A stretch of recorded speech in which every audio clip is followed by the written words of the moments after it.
Welcome to CJ TV. ఈ మధ్య మనం తరచుగా పేపర్లో చూస్తున్నాం ఏసీబీ రైడింగ్స్ అనేది.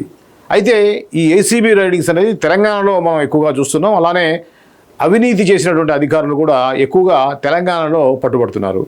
ఈ క్రమంలో యాక్చువల్గా ఈ జరిగేది ఏమిటి, ఏం జరుగుతుంది అనేది ఒక్కసారి పరిశీలిద్దాం.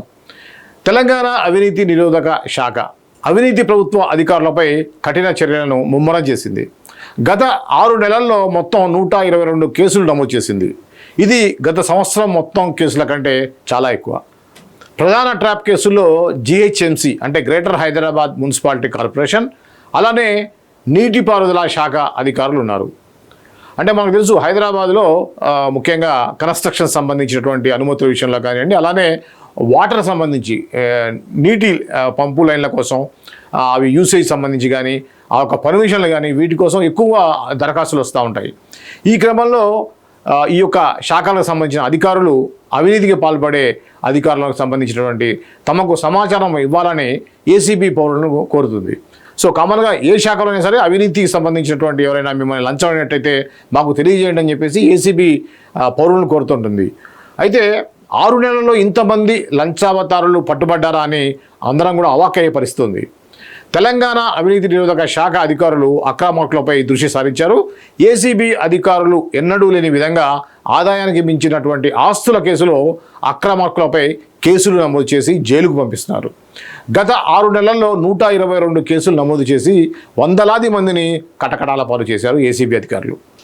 లంచగొండి అధికారులపై మరింత దూకుడుగా వ్యవహరిస్తూ వరుస కేసులు విచారణలతో ముచ్చెమటలు పట్టిస్తున్నారు ఏసీబీ అధికారులు. తెలంగాణలో ఏసీబీ అధికారులు గత ఏడాది కాలంలో 2024లో మొత్తం 129 ట్రాప్ కేసులు నమోదు చేస్తే ఈ ఏడాది అంటే ఇప్పటికి 6 నెలలే అయింది. 6 నెలలు పూర్తి కాకముందే ఈ సంఖ్య 122కు చేరుకోవటం ఇందుకు మనం నిదర్శనంగా చెప్పుకోవచ్చు. రాష్ట్రంలో సగటున ప్రతి 3 రోజులకు 2 కేసుల చొప్పున నమోదవుతున్నాయి. ఏసీబీ అధికారులు కేసులు నమోదు చేస్తున్న లంచావతారులు ఏసీబీ అధికారులు కేసులు నమోదు చేస్తున్న లంచావతారులు మాత్రం ఏమాత్రం జంకటం లేదు. గత కొన్ని రోజులుగా అక్రమార్కులు వరుసపెట్టి ఏసీబీకి పట్టుబడుతున్నారు. తెలంగాణలో ఏసీబీ ఈ స్థాయిలో విరుచుకుపడడం ఈ మధ్యకాలంలో ఇదే ఫస్ట్ అని చెప్పవచ్చు. అందుకే కేసుల సంఖ్య గణనీయంగా నమోదవుతోంది.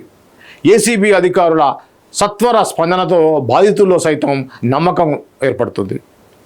ఎందుకంటే ఇప్పుడు మనం కంప్లైంట్ ఇస్తే వాళ్ళు ఎప్పుడు వస్తారో ఎప్పుడు ఏంటో అని కాకుండా ఇమీడియట్గా అధికారులు కూడా స్పందిస్తున్నారు. దీంతో బాధితుల నుండి వచ్చేటువంటి ఫిర్యాదులు కూడా పెరుగుతున్నాయి. అయితే ఏసీబీ అధికారులు అధికారిక టోల్ ఫ్రీ నెంబరు 1064తో పాటుగా 9440446106 అనేటువంటి వాట్సాప్ నెంబర్ కూడా ఇచ్చారు.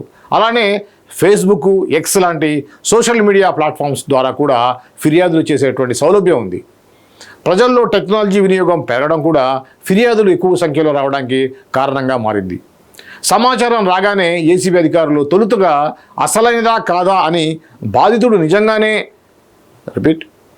సమాచారం రాగానే అధికారులు తొలుతగా అసలు ఈ యొక్క కంప్లైంట్ ఇచ్చిన అతను నిజంగా బాధితుడేనా, అతన్ని లంచం డిమాండ్ చేశారా, లేక ఇంకేదైనా కారణాలు ఉన్నాయా అని నిర్ధారించుకుంటారు. ఎందుకంటే తమకు పడని అధికారులపైన బాధితుల ముసుగులో ఫిర్యాదు చేసే అవకాశాలు కూడా చాలా ఎక్కువగా ఉంటాయి. ఎందుకంటే వాళ్ళ బంధువుల్లో వీళ్ళు బాగా సంపాదిస్తున్నారు, వీళ్ళు బాగా ఇదవుతున్నారు అంటే కుళ్ళుతో కూడా చాలామంది ఏం చేస్తారంటే వాళ్ళ మీద ఏసీబీ అధికారులకి కంప్లైంట్ ఇస్తూ ఉంటారు. సో అటువంటి వాటిలో ప్రూవ్ అవ్వవు. ఎందుకంటే నిజంగా ఒక అధికారి ఒక బాధితుడిని ఏదైనా లంచం అడిగినప్పుడు ఆ డబ్బులు తీసుకెళ్ళి ఇవ్వాల్సి ఉంటుంది.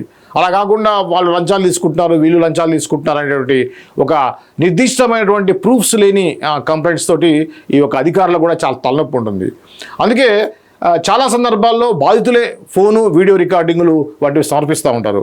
కొంతమంది లంచావతారులు అయితే యూపీఐ ద్వారా ఆమ్యామ్యాలు స్వీకరిస్తూ అడ్డంగా దొరికిపోతున్నారు.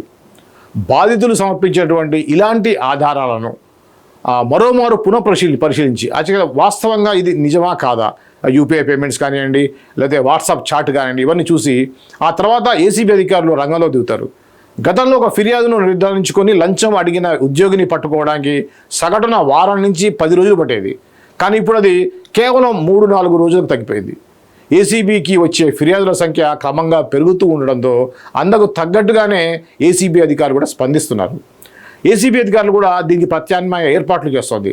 ప్రభుత్వం కూడా సానుకూలంగా ఉండడంతో సిబ్బందిని పెంచుకోవడానికి ఏసీబీ అధికారులు ప్రయత్నాలు చేస్తూ ఉన్నారు. సో ఇది మన తెలంగాణలో ఉన్నటువంటి పరిస్థితి. మరి ముఖ్యంగా ఇండియా వైడ్గా చూసిన దానికంటే కూడా మన రాష్ట్రంలో ఏసీబీ యొక్క దూకుడు పెరిగింది. దీనికి కారణం మన ప్రభుత్వం కూడా ఈ అక్రమార్కులు ఎవరైతే అధికారులు అక్రమంగా సంపాదిస్తూ ఎవరైతే కామన్ పీపుల్ని ఇబ్బంది పెడుతున్నారో వాళ్ళ మీద కొర్రగా జులపించడం అనేది మనం చూడవచ్చు. సో దీనికి ప్రభుత్వాన్ని మనం ఎట్లయినా అప్రిషియేట్ చేయాలి. ఎందుకంటే గత సంవత్సరంతో పోలిస్తే ఈ సంవత్సరం కేవలం 6 నెలల్లోనే లాస్ట్ ఇయర్ 2024లో 124 కేసులుంటే ఇప్పుడు 6 నెలల్లో 124 మంది మీద కేసులు బుక్ చేయడం జరిగింది. అంటే దాదాపుగా 100% ఎక్కువగా పెరిగింది. సో ఇది ఇప్పుడు అనుకున్నటువంటి తాజా పరిస్థితులు మనం చూస్తూ ఉన్నాం. లాస్ట్ టైం కూడా కాళేశ్వరం ప్రాజెక్టు సంబంధించి ఒక అధికారి దగ్గర 200 కోట్లకు పైగా అవినీతి సొమ్ము దొరికింది. అంటే ఈ విధంగా 100 కోట్ల సొమ్మును ఈ యొక్క అక్రమార్కులు అక్రమంగా సంపాదించే అధికారులు వాళ్ళు ఈ విధంగా కోట్లు కూడబెట్టుకుంటున్నారు.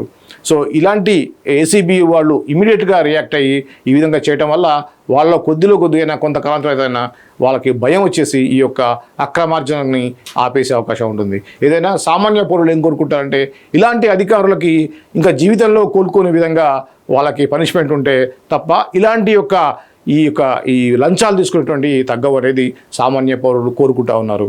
సో ఎందుకంటే ఏదో మామూలు కేసులు పెట్టడం, అవి పురుగు కాకపోవడం, మళ్ళీ ఒక 6 నెలల్లోనే వేరే పోస్టింగ్ అవ్వడం, ఇది మనం ఎక్కువగా చూస్తూ ఉంటాం. ఇలా కాకుండా ఇమీడియట్గా పనిష్మెంట్ ఏ విధంగా పక్కా ప్రూఫ్ తోటి చాలామంది మనం చూస్తున్నాం. ఈ మధ్య ఒక లేడీ ఆఫీసర్ కూడా దొరికారు. రెడ్ హ్యాండెడ్గా వాళ్ళ చేతులు ఇలా వాటర్లో పెట్టగానే పింక్ కలర్ అయిపోతున్నాయి. అంటే వాళ్ళు డబ్బులు తీసుకున్నదే పక్కా ప్రూవ్ అవుతుంది. వీడియోలు ఫొటోస్ వస్తున్నాయి. ఇలాంటప్పుడు తాత్సారం చేయకుండా వీళ్ళ మీద శిక్ష కూడా ఇమీడియట్గా శిక్ష ఉంటే ఏమైందంటే వీళ్ళు భయపడి ఇంకొకరు ఇలా చేయడానికి వెనకాడతారు. కొంతమంది అధికారులు డైరెక్ట్గా యూపీఐ పేమెంట్లు తీసుకుంటున్నారంటే పక్కా బ్యాంక్ ట్రాన్సాక్షన్ ద్వారా తీసుకుంటున్నారంటే వాళ్ళకి ఎంత ధైర్యం ఉంది. సో ఇదే విషయాన్ని ఈరోజు మనం చర్చించాం. మరో అంశంతో మళ్ళీ కలుద్దాం. అంతవరకు చూస్తూనే ఉండండి CJ TV.